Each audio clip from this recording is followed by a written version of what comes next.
యాదగిరి మహిళా కవయిత్రిని. నేను 1440 నుంచి 1730 కాలానికి చెందిన దానిని. నేను పుట్టిన ఊరు కడప జిల్లా గోపావరం. నేను సంస్కృతంలో ఉన్న రామాయణంగా తెలుగులోకి రచించాను. దీనికి గొల్ల రామాయణంగా పేరు పొందింది. రాముడి పంతులు. నేను ఆగస్టు 29, 1863 శ్రీకాకుళంలో జన్మించాను. అప్పట్లో తెలుగు సాహిత్యత కేవలం క్రాంతికాలంలోనే ఉండేది. కానీ ఆ భాష అందరికీ అర్థం కాలేదు. సాధారణ ప్రజలు మాట్లాడే వ్యవహారిక భాషలలో రాయాలని బోధించాలని చెప్పారు. అందుకే ఆయన వల్ల తెలుగు భాష శిల్పమైనది. అందుకే అందరూ నా గుర్తుగా ఆగస్టు 29 తెలుగు భాష దినోత్సవంగా మెరపోతున్నా. నేను 15వ శతాబ్దానికి చెందిన కవిని. నా రచనలు భోగిని దండకం, వీరభద్ర విజయం, నారాయణ శతకం. సంస్కృతంలో ఉన్న మహాభాగవతాన్ని తెలుగులోకి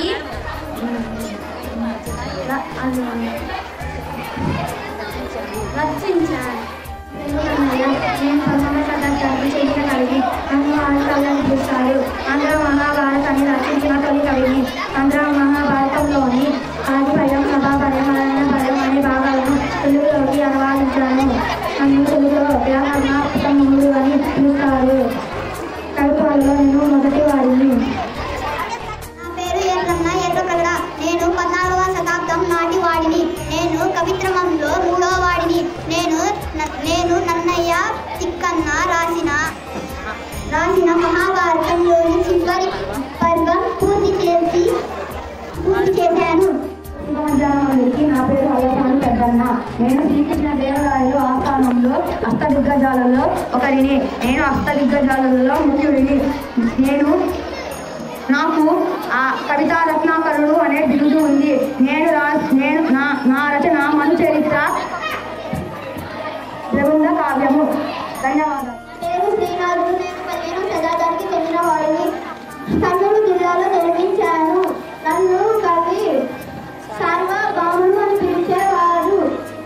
నేను భీమఖండం, హరివిలాసం, కాశీఖండం అనేక కార్యాలు రాశాను. పేరు వేమన. నేను 17వ శతాబ్దానికి చెందిన వాడిని. నేను కడప జిల్లాకి చెందిన వాడిని. నేను రాసిన పద్యాలు తేలికైన తెలుగు భాషలో ఉంటాయి. నేను రాసిన పద్యాలు సత్యం, నీతి, దాన ధర్మాలు, అహంకారం